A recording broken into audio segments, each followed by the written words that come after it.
हरे कृष्णा. सर्व भक्तांचं स्वागत आहे प्रातःकालीन श्रीमद भागवतमच्या कथेमध्ये. आपण श्रवण करीत आहोत श्रीमद भागवतमचा 3रा स्कंद. याच्या अंतर्गत विदुरजी आणि मैत्रेय मुनी यांचा संवाद आपण ऐकत आहोत. यामध्ये विदुरजींनी प्रश्न विचारला होता की आपण काळाच्या लक्षणांबद्दल आम्हाला दिव्य ज्ञान द्यावं. तेव्हा मैत्रेय ऋषींनी मागच्या अध्यायामध्ये सांगितलं होतं की काळाचे 7 लक्षणं कोणती आहेत. तिन्ही गुणांना ते प्रक्षोभ करते. त्याच्यामध्ये कोणतेही गुणलक्षणं दिसत नाहीत. त्यानंतर त्याला सुरुवातही नाही आणि अंतही नाही. त्यानंतर सृष्टीच्या मूळ कारणापैकी ते इफिशियंट कॉज अर्थात आवश्यक असं कारण आहे आणि भगवंतांची ते रिप्रेझेंटेटिव्ह अर्थात प्रतिकात्मक रूप आहे भगवंतांच्या शक्तीचे. आणि या काळाद्वारेच या जगतामध्ये 14 लोक हे विभागले गेले आहेत. आणि सर्वात महत्त्वाचं लक्षण आहे काळाचं की वैदिक काळाची जी कॉन्सेप्ट आहे, तत्त्व आहे, त्यामध्ये सांगितलेलं आहे की काळ हा सायक्लिकल आहे अर्थात तो चक्राकार आहे. एका बिंदूकडनं दुसऱ्या बिंदूकडे जाणारा म्हणजे शून्यापासून अनंताकडे जाणारा नाही आहे, तर गोल गोल फिरणार आहे. अर्थात सतयुग नंतर त्रेता नंतर द्वापर नंतर कली पुन्हा सतयुग अशा पद्धतीने तो सायक्लिक आहे. आणि सृष्टीची निर्मिती झाली की नंतर प्रलय होतो, परत सृष्टीची निर्मिती होते. असा सायक्लिकल आहे चाकासारखा. यापुढे आता ह्या काळाचं परमाणू पासून कालगणना कशी होते, काळ कसा मोजला जातो, त्याची काय व्यवस्था आहे जगतामध्ये, याचं दिव्यज्ञान मैत्रेय ऋषी देत आहेत 11व्या अध्यायामध्ये. तर जेवढं अंतर पार केलं जातं किंवा जेवढं अंतर व्यापलं जातं काळानुसार, त्यानुसार काळाची गणना होते. तर याबद्दल आता मैत्रेय ऋषी सांगतायत. मैत्रेय उवाच चरमा सद्विशेषाणाम अनेको संयुता सदा परमाणु सविज्ञेयो नृणाम ऐक्य भ्रमो यतः. मैत्रेय ऋषी म्हणतात की भौतिक विश्वाच्या अंतिम कणघटकास सर्वात छोट्या तुकड्यास परमाणू असे म्हणतात. जो अविभाज्य असतो अर्थात त्याला आणखी दुसऱ्या तुकड्यामध्ये छोटं नाही केलं जाऊ शकत व त्याला कोणताही आकार नसतो. ज्याला आकारच नाही तो छोटा कसा करणार. सर्व आकारांच्या विघटनानंतरही अर्थात या जगतात जेवढे पण आकार दिसतात त्याचे छोटे छोटे आपण तुकडे करत गेलो तर शेवटी जेव्हा तुकडाच राहणार नाही तेवढ्या अदृश्य रूपामध्ये तो सदैव अस्तित्वात असतो. तो डोळ्याने दिसतच नाही, त्यामुळे त्याचे तुकडे काय करणार. भौतिक शरीरसुद्धा सर्व जीवांचे 84 लक्ष योनी जीवांचे जे शरीर बनलेले आहेत ते सुद्धा अशा अनंत परमाणूंचा एक संयोगच आहे. परंतु सामान्य मनुष्याला त्याच्याविषयी चुकीचे ज्ञान असते. निर्णाम ऐक्य भ्रमः यतः. तर भ्रमित होतो व्यक्ती, कारण ज्याला बघूच शकत नाही त्याच्याबद्दल जाणणं असंही कठीणच असते. त्यामुळे भौतिक विश्वाची अंतिम अवस्था ही परमाणू आहे, सर्वात छोटी भौतिक अवस्था. ते जेव्हा विविध शरीरे आकार धारण न करता स्वतःच्या मूळ रूपात राहतात तेव्हा त्यांना अनंत एकरूपता असं म्हणतात, कारण ते सर्व एकसारखेच दिसतात. परंतु संयोगाने ते आपली विविधता प्रकट करीत असतात. भौतिक शरीरांमध्ये निश्चितच निरनिराळे आकार असतात, वेगवेगळे स्नायू, अस्थि, मज्जा, रक्त वगैरे. परंतु परमाणू स्वतः संपूर्ण सृष्टी निर्माण करतात. सर्व काही यांचाच संयोग आहे. वस्तूंच्या परमाणू संयोगाच्या हालचालीचे मापन करून कालगणना करता येते. तर कोणत्या वस्तूमध्ये किती परमाणू आहेत आणि त्यांचा संयोग कसा झाला आहे, त्याला किती वेळ लागला, याच्यावरूनच काळाचं मापन हे केलं जात असते. सर्व भौतिक हालचालींचे नियंत्रक असे भगवंत श्रीहरी जरी या प्राकृत विश्वात अदृश्य असले तरी काळ ही त्यांची स्वतःची शक्ती आहे. त्यामुळे म्हटलेलं आहे की भगवान अव्यक्तो व्यक्तभुक विभुः. सर्व हालचालींचे नियंत्रण हे स्वतः भगवंतच करतात. तर आण्विक काळ अर्थात ॲटॉमिक टाईम जितके विशिष्ट आण्विक अवकाश आच्छादित करतो, जेवढी जागा पदार्थाद्वारे किंवा काळाद्वारे ही आवृत्त केली जाते, झाकली जाते, त्यावरून काळाचे मापन हे केले जात असते. जो काळ अव्यक्त अणुसमूह आवृत्त करतो तो महान काळ म्हणून ओळखला जातो. त्यानंतर मग अणु सर्व एकत्र येऊन कसे अर्थात परमाणु एकत्र येऊन अणु, रेणू आणि पदार्थ कसे बनतात हे सर्व सांगितलं जाईल. परंतु सर्वात छोटा जो संयोगयुक्त परमाणूंचा गुच्छ आहे, संयोग आहे, त्याला आपण बघू शकतो स्वतःच्या डोळ्यांनी, उघड्या डोळ्यांनी, तो काय असतो हे याचं उदाहरण दिलेलं आहे. स्थूल काळाचे विभाग पुढील प्रमाणे आहेत. 2 अणूंना एकत्र केल्याने एक दुहेरू अणू बनतो. इंग्रजीमध्ये त्याला लोक मॉलिक्यूल म्हणतात. आणि 3 दुहेरी अणूंपासून अर्थात 6 परमाणू किंवा 6 अणूंपासून एक त्रसरेणू होतो. तर जेव्हा आपण खिडकीच्या पडद्याच्या छिद्रातून येणारा जो दिव्य सूर्यप्रकाश असतो, त्या प्रकाशामध्ये जे अत्यंत छोटे छोटे कण आपल्याला जे दिसतात चमकताना, जालार्क रश्म्य अवगतः, तर त्यामध्ये ज्या खिडकीद्वारे निर्माण झालेले हे विविध तरंग छोटे छोटे कण दिसतात, हे कणच त्रसरेणू असतात. आणि हा त्रसरेणू वर आकाशाकडे जात असल्याचे स्पष्टपणे दिसू शकते. तो असा उडताना आपल्याला दिसत असतो हवेमध्ये. तर अशा 3 त्रसरेणू एकत्रित होण्यास लागणाऱ्या कालावधीला एक त्रुटी असे म्हणतात. आणि 100 त्रुटींचा एक वेध होतो. 3 वेधांचा एक लव होतो.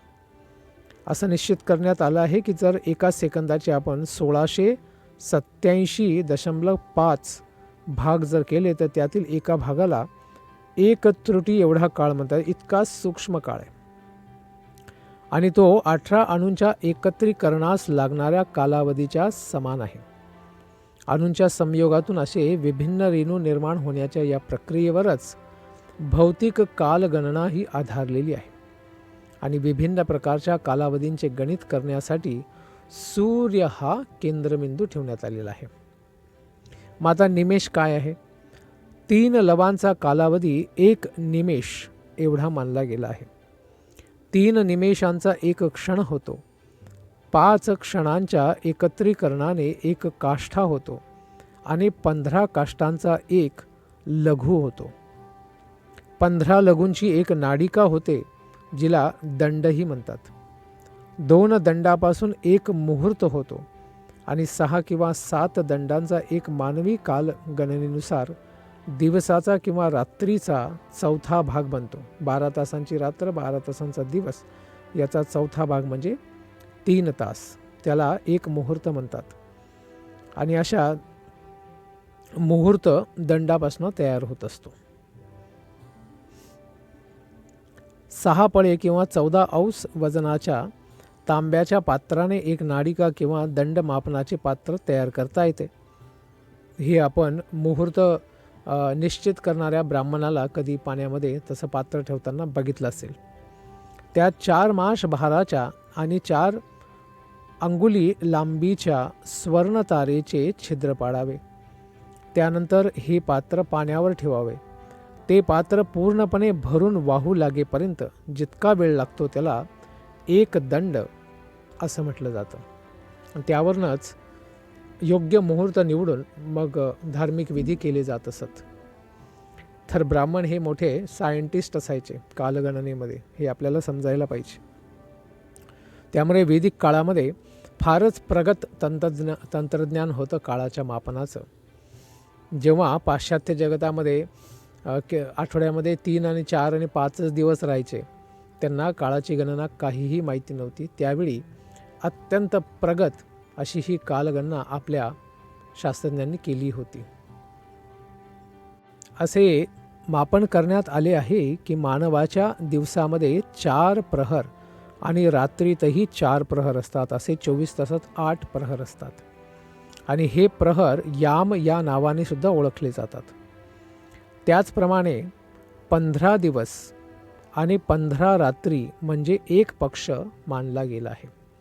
कृष्ण पक्ष आणि शुक्ल पक्ष. कृष्ण पक्ष अर्थात अमावस्येकडे हळूहळू जाणे आणि शुक्ल पक्ष म्हणजे पौर्णिमेकडे जाणे. आणि एका महिन्यामध्ये शुक्ल पक्ष आणि कृष्ण पक्ष हे दोन्ही एकत्र येऊन एक महिना बनत असतो. 2 पक्षांचा समूह म्हणजे एक मास आणि हा काळ पितरी लोकांसाठी एक पूर्ण दिवस आहे. त्यामुळे एका महिन्यामध्ये जर घास टाकला पितरी लोकांसाठी तर तो त्यांचा प्रत्येक दिवशी त्यांना तो घास पोचल्यासारखा आहे. अशा पद्धतीने तिथीनुसार त्यांना घास टाकतात. आणि पूर्ण रात्र आहे. अशा 2 मासांचा एक ऋतू होतो आपला. आणि 6 मासांमध्ये सूर्याचे दक्षिणेकडून उत्तरेकडे एक भ्रमण होते. अर्थात दक्षिणायन आणि उत्तरायण हे 6 महिन्यांचं असते. सूर्याच्या 2 भ्रमणांनी देवतांचा 1 दिवस आणि 1 रात्र होते. अर्थात 12 तास आणि 12 तास अशा पद्धतीने त्यांचा. त्यामुळे जेव्हा दक्षिणायन आणि उत्तरायण हे एकत्र येऊन जेव्हा आपला 1 वर्ष होतो तेव्हा देवतांचा 1 दिवस ज्याच्यामध्ये दिवस आणि रात्र हे एकत्र असतात तेवढा वेळ समाप्त होतो. आणि दिवस आणि रात्रीचे जे संयोग मनुष्याचे संपूर्ण संवत्सर किंवा वर्ष असते. तर देवतांचा दिवस आणि रात्र एकत्र तेव्हा आपला 1 वर्ष होतो. आणि मनुष्याची आयुर्मर्यादा ही 100 वर्षांइतकी असते. अर्थात 100 मानले जातात. तर सतयुगामध्येही 100च म्हणायचे जरी ते 1,00,000 वर्ष जगायचे, कारण ते 100 असं मानले जाते. त्रेतायुगात 10,000, द्वापरयुगामध्ये 1000 आणि कलियुगात 100. संपूर्ण विश्वातील प्रभावशाली ग्रह, तारे, नक्षत्रे आणि परमाणू इत्यादी सर्व आपापल्या विशिष्ट कक्षेमध्ये भ्रमण करीत असतात. प्रत्येकाची कक्षा ही वेगळी आहे, त्यांचे अंतरही वेगळी आहेत. त्यांचे असे भ्रमण शाश्वत काळ ज्याचे प्रतिनिधित्व करतो त्या सर्व शक्तिमानाच्या मार्गदर्शनाखालीच सुरू आहे. तर हे सर्व भगवंतांच्या अधीन सगळं आहे. मय्याध्यक्षेन प्रकृती सूयते सचराचरम हे भगवंत गीतेतही सांगतात की त्यांच्या अध्यक्षतेमध्येच हे जग व्यवस्थित कार्य करीत आहे. सूर्य, चंद्र, तारे आणि नक्षत्रे यांच्या आकाशामधील भ्रमण कक्षांची 5 वेगवेगळी नावे आहेत आणि त्या प्रत्येकाचे स्वतःचे असे संवत्सर असते. तर एक त्रुटी अर्थात 8 सेकंदाचा 13,500वा छोटा भाग, एक वेद अर्थात 8 सेकंदाचा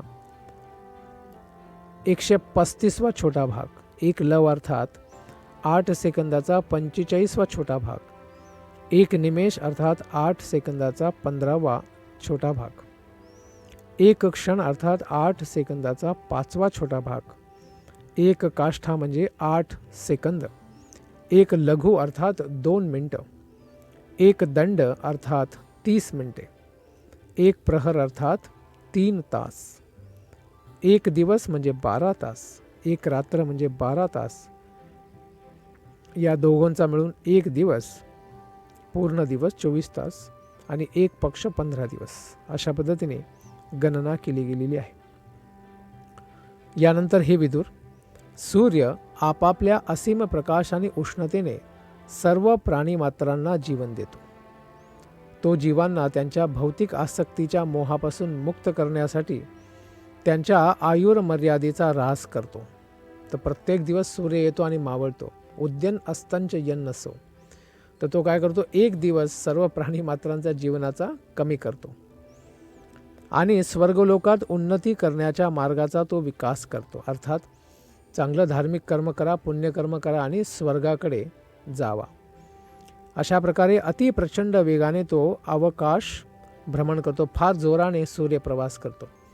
तर इथं स्पष्टपणे सांगण्यात आलेलं आहे की हे जग हे सूर्य केंद्री जग नाही आहे, तर पृथ्वी केंद्रीय आहे. कारण सूर्य हा पृथ्वीला प्रदक्षिणा करतोय, न की पृथ्वी ही सूर्याला प्रदक्षिणा करते.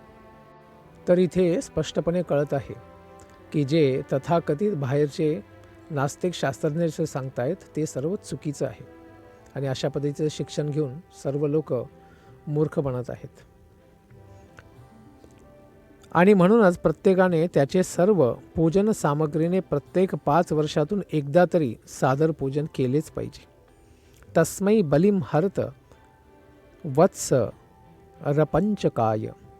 तर कमीत कमी 5 वर्षात तरी एकदा सूर्याची पूजा केली पाहिजे. तसं तर आपण रोज प्रणाम केलाच पाहिजे सकाळी, खास करून सूर्योदय झाल्यावर. त्यामुळे ब्राह्मण लोक सकाळी, दुपारी आणि संध्याकाळी गायत्री करतात, त्रिसंध्यम, आणि त्यामध्ये सूर्य गायत्रीसुद्धा असते. सूर्यदेवतेलासुद्धा प्रणाम करतात, कारण त्यांच्यामुळेच आपल्याला ज्ञान प्राप्त होते, कारण अंधारामध्ये आपल्याला कोणत्याही प्रकारचं ज्ञान प्राप्त होऊ शकत नाही. तर विदुरजी म्हणाले की मी आता पितृलोकामधील निवासी, स्वर्गलोकातील निवासी, त्याचबरोबर मनुष्य यांचीसुद्धा आयुर्मर्यादा तर जाणली आहे. आता कृपा करा आणि जे कल्पाच्या मर्यादेच्या पलीकडे आहे, कल्प अर्थात ब्रह्माजींचा 1 दिवस इतका मोठा काळ, त्याच्याहूनही जास्त जीवन जगणारे, जास्त काळ जगणारे जे लोक आहेत, त्या श्रेष्ठ अतिविद्वान जीवांची मला आयुर्मर्यादा सांगा. हे आध्यात्मिक सामर्थ्यशाली पुरुषोत्तम श्री भगवंत यांचं नियंत्रक रूप असणाऱ्या शाश्वत काळाची गती तुम्ही जाणू शकता, कारण तुम्ही महान ऋषी आहात. तुम्ही एक आत्मसाक्षात्कारी व्यक्ती असल्यामुळे हे मैत्रेय ऋषी आपल्या योगदृष्टीच्या बळावरती सर्व काही आपण पाहू शकता. त्यामुळेच आपण हे दिव्य ज्ञान मला देऊ शकतात. मग मैत्रेय ऋषी काय म्हणतायत? कृतं त्रेता द्वापरं च कलिश्चेती चतुर्युगम. मैत्रेय ऋषी म्हणाले की विदुर, सत्य, त्रेता, द्वापर आणि कली ही 4 युग आहेत आणि ही सर्व एकत्र केली असता एकूण वर्षांची संख्या देवतांच्या 12,000 वर्षांइतकी होते. देवतांचं 1 वर्ष मानवाच्या 360 वर्षांइतकं आहे. पुढील श्लोकांमध्ये स्पष्ट केले जाईल की त्यानुसार युगसंध्या म्हणविल्या जाणाऱ्या संक्रमण काळासहित 2 युगांच्या मध्ये असणारा छोटासा काळ त्याला युगसंध्या म्हणतात. तर देवतांची 12,000 वर्षे म्हणजे वरती सांगितल्याप्रमाणे 4 युगांना एकत्र करणे, एकूण बेरीज करणे, आणि त्यानुसार 4 युगांची एकत्रित वर्षे मग 43,20,000 आपल्यानुसार होत असतात. तर सत्ययुगाची कालमर्यादा ही कलियुगाच्या 4 पट जास्त, त्रेतायुगाची 3 पट, द्वापरयुगाची 2 पट आणि कलियुगाची 1 पट. तर कलियुगाचा काळ आहे 4,32,000 वर्ष. तर सगळ्यांना एकत्र केलं तर 10 संख्या होते. त्यामुळे कलियुगाच्या 10 पट एवढी ही 4 युगांना एकत्र केल्यावर काळ होतो. त्यामुळे 4,32,000ला 10ने गुणले की 43,20,000 वर्ष एवढा काळ होत असतो.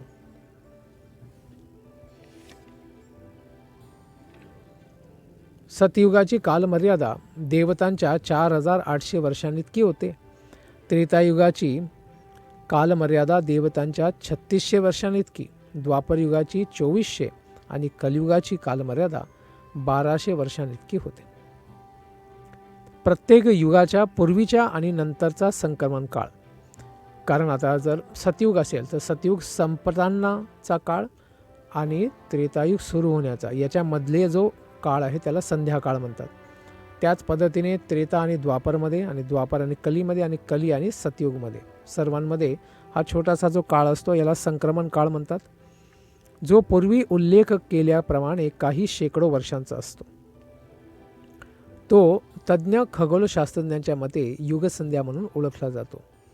या काळामध्ये सर्व प्रकारची धार्मिक कृत्ये केली जातात. तर आत्ताही जो आहे तो द्वापरयुग संपलेला आहे आणि कलियुग सुरू झालेला आहे. फक्त 5,000 वर्ष झालेली आहेत कलियुग चालू होऊन, अर्थात आता ही युगसंध्याच चालू आहे.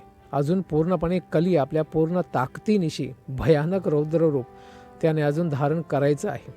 अजून कली एक बालकच आहे, कारण संध्याकाळ चालू आहे. हे विदुर, सत्ययुगामध्ये मनुष्यांनी धार्मिक तत्वांचे योग्य रीतीने आणि पूर्णपणे पालन केले. परंतु इतर युगांमध्ये ज्या प्रमाणात अधर्माचा प्रवेश झालेला आहे त्या प्रमाणात धर्माची हळूहळू एका भागाने अधोगती होते. तर सतयुगामध्ये सर्व धर्माचे जे 4 तत्व आहेत ते सत्य, स्वच्छता, दया, अशा पदाने तपस्या, हे जे 4 तत्व आहे हे पूर्णपणे पालन केले जायचे. परंतु प्रत्येक युगामध्ये हे याचा एक भाग कमी होत जातो आणि कलियुगाच्या वाढीनुसार 4चा सर्वथा नाश होतो. तर त्रिलोकांच्या स्वर्ग, मर्त्य आणि पाताळ बाहेर यांच्या बाहेर 4 युगांना 1000ने गुणले असता ब्रह्मलोकातील 1 दिवस होतो. तर एक दिव्य युग आहे. एक दिव्य युग म्हणजे सत्य, त्रेता, द्वापर आणि कली एकत्र केल्याने. असे जेव्हा 1000 युग होतात तेव्हा ब्रह्माजींचे 12 तास होतात आणि 1000 दिव्य युगांची रात्र असते. अशा 2000 दिव्य युगांच्या ब्रह्माजींचा पूर्ण दिवस 24 तासासारखा बनत असतो. तेवढाच काळ ब्रह्मदेवांची एक रात्र आणि रात्री समय ते ब्रह्माजी स्वतः निद्रिस्त असतात, आराम करत असतात. ब्रह्मदेवांच्या रात्रीनंतर त्यांच्या दुसऱ्या दिवस काळामध्ये त्रिलोकीच्या पुनर्निर्मितीचे कार्य पुन्हा केले जाते, जेव्हा ब्रह्माजी झोपेतनं उठतात आणि ते तिन्ही लोकांचे अनुक्रमे 14 मनूंच्या अथवा मानवाच्या जनकाच्या आयुर्मर्यादा काळापर्यंत अस्तित्वात राहतात. तर ब्रह्माजींच्या 12 तासांच्या दिवसामध्ये 14 मनू हे मानवाचे अधिपती म्हणून काळ बघतात. प्रत्येक मनू 71 चतुर्युगांपेक्षा थोडा जास्त 71.4 दिव्य युग एवढा वेळ आयुष्य उपभोग करीत असतात. तर मानवाच्या गणनेनुसार हा काळ किती होतो? 30,67,20,000 वर्ष इतका होत असतो आणि देवतांनुसार हा काळ आहे 8,52,000 वर्ष इतका. प्रत्येक मनूच्या अंतानंतर संपल्यानंतर पुढील मनूचा त्याच्या वंशजांसहित अधिकार सुरू होतो आणि मनूचे हे वंशज निरनिराळ्या ग्रहलोकांवर राज्य करीत असतात. परंतु सप्तर्षी जे आपण आकाशात बघतो आणि इंद्र, प्रभूती देव व गंधर्व यांच्यासारखे त्यांचे अनुयायी हे सर्व मनू समवेतच प्रकट होतात. तर देवतांचा जो कॅबिनेट आहे, मंत्री परिषद आहे, ती सुद्धा प्रत्येक मन्वंतरामध्ये बदलते. तर ब्रह्माजींच्या दिवसामध्ये हे मंत्रिमंडळ सर्व इंद्र आणि बाकीच्या लोकांचं हे मनूनुसार दिवसातनं हे बदलत असते 14 वेळा. ब्रह्मदेवांच्या दिवसकालीन सृष्टीमध्ये स्वर्ग, मर्त्य आणि पाताल लोक हे जे 3 लोक आहेत हे परिभ्रमण करतात व नीच योनीमधील प्राणी, मनुष्य, देवता, पिता यांसहित त्यातील निवासी आपापल्या सकाम कर्मांनुसार प्रकट आणि अप्रकट होत असतात. तर प्रत्येकाचं जसं जसं कर्म आहे त्यानुसार त्यांना त्या प्रकारचं शरीर, त्या प्रकारचा कालावधी आणि त्या प्रकारच्या लोकांमध्ये जाऊन त्यांना ते कर्म करावे लागतात. प्रत्येक मन्वंतरामध्ये मनू आणि इतर अशा विविध अवतारांमध्ये आपली अंतरंगा शक्ती प्रकट करून परमपुरुष भगवंत स्वतः अवतार घेत असतात आणि अशा अवतारांना मन्वंतर अवतार म्हणतात. अशा प्रकारे ते संशोधित शक्तींनी ब्रह्मांडाचे काय करतात? पालन करीत असतात. आणि दिवसाच्या अंती तमोगुणाच्या अतिक्षुद्र अंशाच्या प्रभावाखाली ब्रह्मांडाची सामर्थ्यशाली अभिव्यक्ती जे प्रकटीकरण आहे ते सर्व रात्रीच्या अंधकारात विलीन होते. सर्व जग हे शांत होतं. शाश्वत काळाच्या प्रभावाने असंख्य हे जीव त्या प्रलयामध्ये विलीन होतात आणि सर्व काही शांत होतात आणि ते आतमध्ये पहुडलेले गर्भोदकशाही विष्णू यांच्या उदरामध्ये आराम करीत असतात. ब्रह्मदेवांची रात्र जेव्हा सुरू होते तेव्हा तिन्ही लोक दिसेनासे होतात आणि सूर्य व चंद्र नित्याच्या रात्रीप्रमाणे प्रभाहीन होतात. त्यांचाही प्रकाश शांत होतो. संकर्षण भगवंतांच्या मुखातून निघणाऱ्या अग्नीमुळे प्रलय होतो आणि अशा प्रकारे भृगू ऋषी आणि महर लोकाचे इतर निवासी जनलोकामध्ये स्थलांतरित होतात.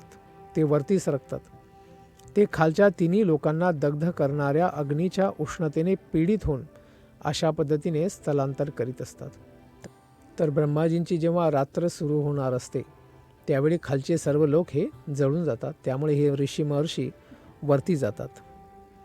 प्रलयाच्या प्रारंभी सर्व महासागर हे भरून वाहू लागतात. त्यामुळे सर्व जमीन ही नष्ट केली जाते, पाण्याखाली येते आणि वादळी वारे अत्यंत भीषण पद्धतीने वाहतात.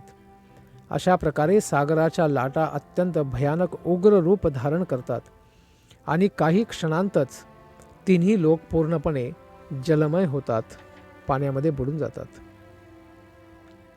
पुरुषोत्तम भगवान श्री हरी पाण्यामध्ये अनंत शेषाच्या आसनावरती नेत्र मिटून आराम करीत असतात, पहुडलेले असतात आणि जनलोकाचे निवासी मग हात जोडून त्या प्रलय जलाला घाबरून त्यांची सुंदर सुंदर स्तूयमानो जनालयही हे सुंदर स्तुती करीत असतात. अशा प्रकारे आयुर्मर्यादा क्षीण होत जाणे हे ब्रह्मदेवांसहित सर्वच जीवांच्या बाबतीत घडते. त्यामुळे मागच्या अध्यायातही ब्रह्माजी स्वतः सांगतात की मी काळाला जिंकू शकत नाही, मीही काळाला घाबरतो, परंतु काळ आपल्याला घाबरतो, त्यामुळे मी आपल्या चरणांची वंदना करतो. प्रत्येक जीवाचं आयुष्य हे भिन्न भिन्न ग्रहलोकांच्या कालगणनेनुसार केवळ 100 वर्षां इतकेच आहे. अर्थात सर्वीकडे गेलं तर त्याला 100च म्हणतात, जरी ते वेगवेगळं आहे. ब्रह्मदेवांच्या आयुष्याची 100 वर्षे 2 भागांमध्ये मग विभागलेली आहे. त्यांना परार्धम अभिधीयते, तर त्यामध्ये त्याला परार्ध म्हणतात. एक आहे पूर्वार्ध आणि दुसरं आहे उत्तरार्ध. 50 वर्षाचं पहिलं भाग आणि 50 वर्षाचा दुसरा भाग. ब्रह्मदेवांच्या आयुर्मर्यादेचा जो पहिला भाग आहे, पहिला अर्धा भाग आहे, तो आता पूर्वीच संपलेला आहे. आत्ताच्या काळाचा विचार केला आजचा, तर हे 50 वर्ष ब्रह्माजींचं आयुष्य, अर्ध आयुष्य झालेलं आहे आणि आता दुसरा भाग चालू झालेला आहे. तर ब्रह्माजींचा आज काय वाढदिवस चालू आहे आत्ताच्या वेळी, कारण ब्रह्माजींचा दिवस फारच मोठा आहे. तर यामध्ये त्यांचा वाढदिवस आहे आणि त्यांच्या सकाळचे 11:52 वेळ चालू आहे आता. ब्रह्मदेवांच्या आयुष्यातील पूर्वार्धाच्या प्रारंभी सुरुवातीचा जो पहिला दिवस आहे ब्रह्मदेवांचा, त्याला ब्राह्मकल्प असं म्हणतात, ज्यामध्ये ब्रह्मदेवांचा जन्म झाला होता. वेदांचा जन्मही त्यांच्या जन्माबरोबरच झालेला आहे. पद्मपुराणानुसार प्रभास खंडामध्ये सांगितलेलं आहे की ब्रह्मदेवांच्या 30 दिवसांमध्ये वराहकल्प आणि पितृकल्प यांसारखे अनेक कल्प किंवा दिवस होऊन जात असतात. पूर्ण चंद्राच्या प्रारंभापासून ते चंद्र अप्रकट होईपर्यंत 30 दिवसांमध्ये ब्रह्मदेवांचा 1 महिना होतो. अशा 12 महिन्यांचं 1 वर्ष आणि 50 वर्षांचं 1 परार्ध किंवा ब्रह्माजींचं अर्ध आयुष्य हे होत असते. भगवंतांच्या श्वेत वराह अर्थात पांढरा जो वराह अवतार आहे, डुकरासारखा अवतार, अशा अवताराचे प्रकटीकरण म्हणजे ब्रह्मदेवांचा प्रथम जन्मदिवस होय. आणि हिंदू अर्थात सनातन पंचांगानुसार ब्रह्मदेवांचा जन्मदिवस मार्च महिन्यामध्ये येतो. हे विधान श्रील विश्वनाथ चक्रवर्ती ठाकूर यांच्या स्पष्टीकरणापासून प्राप्त आहे.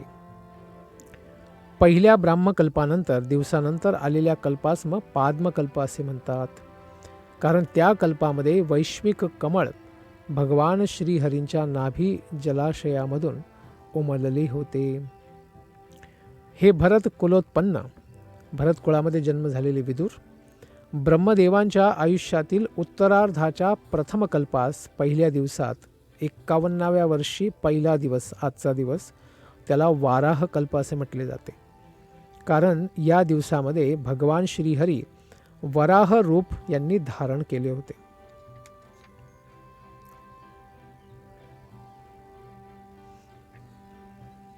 वर उल्लेख केल्याप्रमाणे ब्रह्मदेवादियांच्या दोन्ही भागांचे आयुष्य हे अपरिवर्तनीय आहे, अर्थात बदलत नाही. अनंत आहे आणि विश्वाच्या सर्व कारणांचेही कारण असणाऱ्या पुरुषोत्तम भगवंत यांच्यासाठी केवळ 1 निमेष इतकाच आहे, अर्थात 1 सेकंदापेक्षा एकदम छोटा काळ जो आपण याच्यापूर्वी ऐकलेला आहे. तर भगवंतांसाठी हा काळ अत्यंत छोटा आहे. संपूर्ण विश्व निर्माण होणे आणि नष्ट होणे हे भगवंतांचा केवळ एक श्वास घेण्याचा कालावधी मात्र आहे. शाश्वत काळ निश्चितपणे भिन्न भिन्न परिमितींचा नियंत्रक आहे. तो परमाणूपासून ते ब्रह्मदेवांच्या आयुर्मर्यादेच्या श्रेष्ठ अशा विभागापर्यंत सर्वच परिमितींचा नियंत्रक आहे. परंतु असे असूनही तो भगवंतांकडून नियंत्रित केला जातो. काळ जो आहे भगवंतांद्वारेच नियंत्रित होतो. जे देहात्मबुद्धीमध्ये रत आहे, स्वतःला स्वतःचं भौतिक शरीरच मानतात, अगदी सत्यलोकामध्ये अथवा ब्रह्मांडातील इतर उच्चतर ग्रहलोकांमध्येही केवळ त्यांच्यावर काळ प्रभुत्व गाजवू शकतो. जे स्वतःला शरीर मानतात त्यांनाच काळ नियंत्रित करतो, जे स्वतःला आत्मा मानतात त्यांना नाही. हे व्यक्त अर्थात जे प्रकट भौतिक जगत आहे 4 अब्ज अर्थात 400 करोड मैलांच्या परिघामध्ये विस्तारलेला इतकं मोठं आहे. ते 8 भौतिक घटकांच्या मिश्रणाचे आतून आणि बाहेरून 16 पुढील प्रकारांमध्ये झालेले परिवर्तन असून खालीलप्रमाणे दिलेलं आहे. हे 8 घटक कोणते आहेत? पृथ्वी, जल, अग्नी, वायू, आकाश, मन, बुद्धी आणि अहंकार. हे सूक्ष्म आणि स्थूल असे घटक आहेत. आधी स्थूल, मग नंतर सूक्ष्म. अशा पद्धतीने ब्रह्मांडांना आच्छादणारी झाकणारी मूळ घटकांची प्रत्येक आवरणे ही पूर्वीच्या आवरणापेक्षा 10 पटींनी अधिक विस्तृत, अर्थात पहिला आकार एवढा असेल तर दुसरा 10 पट मोठा, मग 10 पट मोठा, अशा पद्धतीने हे आवरणं आहेत. आणि एकमेकांना एकदम चिकटून असणारी सर्व ब्रह्मांडे एका प्रचंड अणुमिश्रणाप्रमाणे एकत्र आल्यासारखी दिसत असतात. म्हणूनच परमपुरुष भगवान श्रीकृष्णच सर्व कारणांचे मूळ कारण आहेत. तदाहुरक्षरं ब्रह्म सर्व कारण कारणम विष्णोर्धाम परमं साक्षात पुरुषस्य महात्मनः. तर भगवंतच सर्व कारणांचे कारण आहेत. अशा प्रकारे श्री विष्णूंचे आध्यात्मिक धाम निसंशय सनातन आहे. ते हे काळाच्या पलीकडे आहे. आणि सर्व अभिव्यक्तींचे उगमस्थान असणाऱ्या महाविष्णूंचे देखील तेच धाम आहे. कारण ते कारणार्णवशाही अर्थात कारण जलामध्ये योगनिद्रेत आराम करीत असतात आणि आपल्या श्वसन प्रक्रियेद्वारे अगणित अर्थात मोजू शकत नाही एवढी ब्रह्मांडी निर्माण करतात. आपल्या शरीरामध्ये असणाऱ्या श्वेतरंध्रांपासून ते छोटे छोटे बुडबुडे निघतात आणि तेच ब्रह्मांड आहेत वेगवेगळी. विश्वांच्या क्षणभंगूर आविष्कारासाठी महत्त्वामध्ये केवळ काही काळापुरतेच अवतरित होतात. ते भगवान श्रीकृष्णांचे एक छोटे विस्तारित रूप आहेत. आणि अशा पद्धतीने जरी ते भगवंत श्रीकृष्णांपासून अभिन्न असले, वेगळे नसले, तरी एक अवतार म्हणून भौतिक जगातील त्यांचे औपचारिक अवतरण हे क्षणभंगूरच आहे. कारण ते केवळ भगवंतांचे एक छोटेसे अंश आहेत. भगवंतांचे मूळ रूप हे वास्तविक स्वरूप आणि सत्य रूप आहे आणि ते आपल्या निजधामात निवास करीत असतात, गोलोक वृंदावनामध्ये. आणि इथे महाविष्णूंचा निर्देश करण्यासाठी महात्मनः हा शब्द आला आहे. आणि त्यांचे मूळ स्वरूप हे भगवान श्रीकृष्ण हेच आहेत. त्यांना परम असे संबोधण्यात आले आहे. याची पुष्टी ब्रह्मसंहितेतही करण्यात आली आहे. ईश्वरा परम कृष्ण सच्चिदानंद विग्रह अनादिरादिर्गोविंद सर्व कारण कारणम. परम ईश्वर, ईश्वर भरपूर आहेत, परंतु परम ईश्वर केवळ भगवंत श्रीकृष्ण आहे. आणि त्यांचं स्वरूप कसं आहे? ते सत आहेत, चित आहेत आणि आनंद. सत अर्थात सनातन आहे, चित सर्व ज्ञानमय आणि आनंदमय विग्रह आहेत. आणि त्यांना कोणी अनआदी, त्यांना कोणी आदी नाही. आदी ते सर्वांचे आदी आहेत. गोविंद ते सर्व आपल्या गायींना आणि भक्तांच्या इंद्रियांना आनंद देणारे आहेत. आणि सर्व कारण सर्व कारणांचे कारण आहेत. अशा पद्धतीने काळाबद्दल आपल्याला दिव्य ज्ञान मिळालेलं आहे मैत्रेय ऋषींकडनं. यानंतर ब्रह्माजी विसर्ग अर्थात सर्व जीवांची निर्मिती कशी करतात आणि पहिली निर्मिती कुमारांची, चतुष्कुमारांची कशी करतात याचा आपण श्रवण करूया येणाऱ्या कथेमध्ये. धन्यवाद. हरे कृष्ण.